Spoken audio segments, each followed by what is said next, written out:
ക്യാൻസറിനെ എങ്ങനെ തിരിച്ചറിയാം? ക്യാൻസർ ബാധിച്ച ആളുകൾ ഓരോ വർഷം കഴിയും തോറും കൂടിക്കൂടി വരികയാണ്. ഒരു വർഷത്തിൽ ഏകദേശം 1,40,00,000 ആളുകൾക്ക് ക്യാൻസർ ബാധിക്കുകയും അതിൽ 50% ആളുകൾ അഥവാ 70 ലക്ഷത്തോളം ആളുകൾ ക്യാൻസർ ബാധിച്ച് മരിക്കുകയും ചെയ്യുന്നുണ്ട്. ഇങ്ങനെ 50% മരണസംഖ്യ ഉള്ളത് കൊണ്ടാണ് എല്ലാ ആളുകളും ഇതിനെ വളരെ ഭീതിയോടുകൂടി കാണുന്നത്. എന്തുകൊണ്ടാണ് ക്യാൻസർ ഇത്രയധികം മരണസംഖ്യ കൂടുന്നത് എന്ന് ചോദിച്ചാൽ, ഭൂരിഭാഗം ക്യാൻസർ കേസുകളിലും രോഗികളിലും 3rd സ്റ്റേജ് അല്ലെങ്കിൽ 4th സ്റ്റേജ് ആയിട്ടുള്ള ക്യാൻസറുകളാണ് കണ്ടെത്താൻ കഴിയുന്നത് എന്നുള്ളതാണ്. വളരെ വേഗത്തിൽ തന്നെ 1st സ്റ്റേജിലും 2nd സ്റ്റേജിലും ഒക്കെ ക്യാൻസറുകൾ കണ്ടെത്തുകയാണെങ്കിൽ അതിനെ കുറച്ചുകൂടെ കൂടുതൽ ചികിത്സിക്കാനും വളരെ പെട്ടെന്ന് ആ രോഗിയെ സേവ് ചെയ്യാനും നമുക്ക് സാധിക്കും.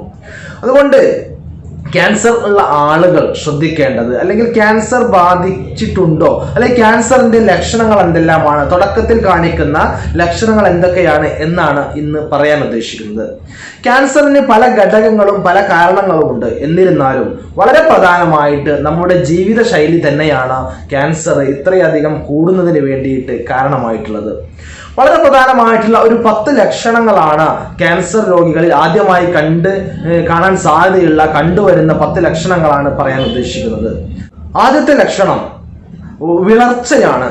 ശരീരത്തിലെ ഹീമോഗ്ലോബിന്റെ അളവ് നന്നായി കുറയുക. അകാരണമായി മറ്റൊരു കാരണവുമില്ലാതെ പെട്ടെന്നുണ്ടാകുന്ന വിളർച്ച, വളരെയധികം ഹീമോഗ്ലോബിൻ കുറയുകയും ക്ഷീണിക്കുകയും ചെയ്യുന്ന ഒരവസ്ഥ. രണ്ടാമത്തെ കാര്യം ശ്വാസതടസ്സം, അല്ലെങ്കിൽ ശ്വാസോച്ഛ്വാസത്തിലുണ്ടാകുന്ന ബുദ്ധിമുട്ട്, ദീർഘമായി നിലനിൽക്കുന്ന ചുമയും ആ ചുമച്ച് കഫം വരുമ്പോൾ കഫത്തിൽ രക്തത്തിന്റെ സാന്നിധ്യം കാണപ്പെടുക. ഇത് എല്ലാം ഈ ഒരു ക്യാൻസറിന്റെ ലക്ഷണമാവാൻ സാധ്യതയുണ്ട്. അതുകൊണ്ട് ഡോക്ടറെ കാണിക്കുകയും തുടർ നടപടികൾ സ്വീകരിക്കുകയും ആവശ്യമാണ്. അതുപോലെ മറ്റൊരു പ്രധാനമായിട്ടുള്ള കാര്യം എന്ന് പറയുന്നത് അകാരണമായി കൊണ്ട് വളരെ പെട്ടെന്ന് തടി കുറയുക. സാധാരണഗതിയിലുള്ള ഒരു മനുഷ്യൻ വളരെ പെട്ടെന്ന് മറ്റൊരു അസുഖങ്ങളോ കാരണമോ ഇല്ലാതെ വളരെ പെട്ടെന്ന് തടി കുറയുക, അത് കാരണം വളരെ ക്ഷീണിച്ച് ഒന്നും ചെയ്യാൻ കഴിയാത്തൊരവസ്ഥയിലേക്ക് അയാൾ മാറുകയാണെങ്കിൽ നമ്മളിത് ക്യാൻസർ ആണോ എന്ന് ഉറപ്പുവരുത്തുന്നതിന് വേണ്ടി ഡോക്ടറെ കാണണം, നിർദ്ദേശങ്ങൾ തേടേണ്ടതുണ്ട്. മറ്റൊരു പ്രധാനപ്പെട്ട കാര്യം, മൂത്രമൊഴിക്കുമ്പോൾ മൂത്രത്തിൽ രക്തത്തിന്റെ പാടുകൾ മൂത്രത്തിൽ കാണപ്പെടുക എന്നുള്ളത്. അല്ലെങ്കിൽ മൂത്രമൊഴിക്കുമ്പോൾ കൃത്യമായി മൂത്രമൊഴിക്കാൻ കഴിയാതെ മൂത്ര തടസ്സമോ അല്ലെങ്കിൽ മൂത്രം ഉറ്റി വീഴുന്ന അവസ്ഥയോ ഉണ്ടാകുന്നതും അത് സംബന്ധമായിട്ടുള്ള ക്യാൻസർ ഉണ്ടാവാൻ സാധ്യതയുള്ള ഒരു ലക്ഷണങ്ങളിൽ ഒന്നാണ്. അതുപോലെ തന്നെ സ്തനാർബുദം, ബ്രസ്റ്റ് ക്യാൻസർ എന്ന് പറയുന്നത്, അതിലുണ്ടാകുന്നതാണ് സ്തനങ്ങളിൽ ഉണ്ടാകുന്ന മുഴകൾ.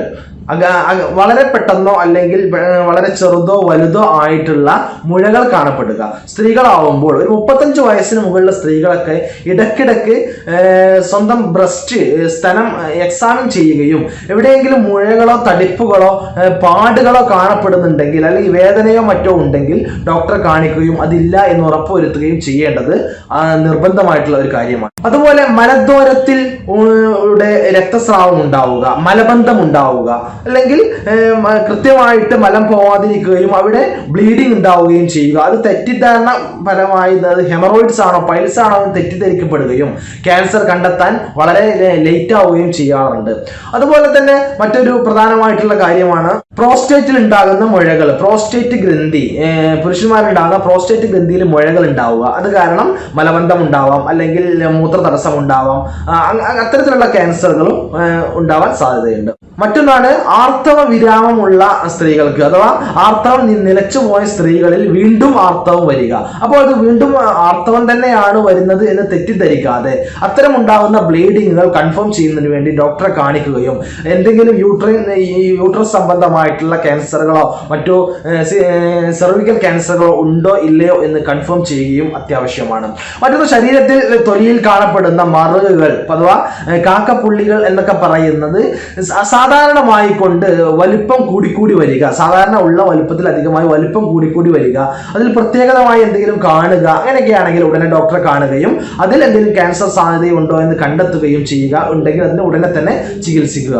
മറ്റൊരു പ്രധാനപ്പെട്ട കാരണമാണ് നമ്മുടെ വായ്ക്കകത്ത് മൗത്തിൽ അകാരണമായിട്ടുള്ള മറ്റെന്തെങ്കിലും ചെറിയ ചെറിയ പാടുകൾ ഉണ്ടാവുക, അല്ലെങ്കിൽ മാറാതെ നിൽക്കുന്ന 3 ആഴ്ചയോ 4 ആഴ്ചയോ മാറാതെ നിൽക്കുന്ന ചെറിയ ചെറിയ മുറിവുകൾ ഉണ്ടാവുക, കളർ മാറ്റം ഉണ്ടാവുക, വായ്ക്കകത്തോ തൊണ്ടയിലൊക്കെ കളർ മാറ്റം ഉണ്ടാവുക, അല്ലെങ്കിൽ തൊണ്ടവേദന ഉണ്ടാവുക, അല്ലെങ്കിൽ തൊണ്ടയിൽ നിന്ന് ശബ്ദത്തിനുള്ള ഇടർച്ച അല്ലെങ്കിൽ ശബ്ദം വളരെ മാറി മാറി വരിക, ഇതെല്ലാം വായു സംബന്ധമായ ക്യാൻസറുകളുടെ ഒരു ലക്ഷണമായെന്ന് വരാം. അതെല്ലാം ഡോക്ടറെ കാണുകയും ഉറപ്പുവരുത്തുകയും ഇത്തരത്തിലുള്ള ഈ പറഞ്ഞ 10 ലക്ഷണങ്ങളിൽ ഏതെങ്കിലും ലക്ഷണങ്ങൾ ഉണ്ടോ, അത് ഇനി ക്യാൻസർ ആണോ അല്ലയോ എന്ന് നിർബന്ധമായും നമ്മൾ കൺഫേം ചെയ്യണം. ഡോക്ടറെ കാണണം, ഡോക്ടറെ കണ്ട് തന്നെ കൺഫേം ചെയ്യുക. എന്നിട്ട് ഇത് ആവശ്യമാണെങ്കിൽ അതിന് കൃത്യമായിട്ടുള്ള ചികിത്സയും എടുക്കുകയാണെങ്കിൽ ക്യാൻസർ അതിന്റെ 3rd സ്റ്റേജിലേക്കും 4th സ്റ്റേജിലേക്കും പോകാതെ നമുക്ക് അതിന്റെ 1st സ്റ്റേജിലോ 2nd സ്റ്റേജിലോ തന്നെ അതിനെ പിടിച്ചു നിർത്താനും കൃത്യമായിട്ട് ചികിത്സിച്ച് പൂർണ്ണമായിട്ട് ഭേദമാക്കാനും കഴിയും. അതിനുള്ള ചികിത്സാ രീതികൾ ഇന്ന് ഒരുപാട് നമ്മുടെ നാട്ടിൽ ലഭ്യമാണ്. റീജിയണൽ ക്യാൻസർ സെന്റർ തിരുവനന്തപുരത്തുണ്ട്, അതുപോലെ ഹോമിയോപ്പതി ക്യാൻസർ സെന്റർ മലപ്പുറം ജില്ലയിൽ വണ്ടൂർ ഉണ്ട്. അതുപോലെ തന്നെ പലതരത്തിലുള്ള ക്യാൻസർ സംബന്ധമായ ചികിത്സകൾ ഇന്ന് ലോകത്ത് ലഭ്യമാണ്. ഈ വീഡിയോ ഉപകാരപ്രദമായി എന്ന് തോന്നുകയാണെങ്കിൽ ഇത് നിങ്ങളുടെ ബന്ധുക്കൾക്കും കൂട്ടുകാർക്കും മറ്റു എല്ലാ ആളുകൾക്കും ഷെയർ ചെയ്യുക. മറ്റൊരു വീഡിയോയുമായി നമുക്ക് വീണ്ടും കണ്ടുമുട്ടാം. നന്ദി, നമസ്കാരം.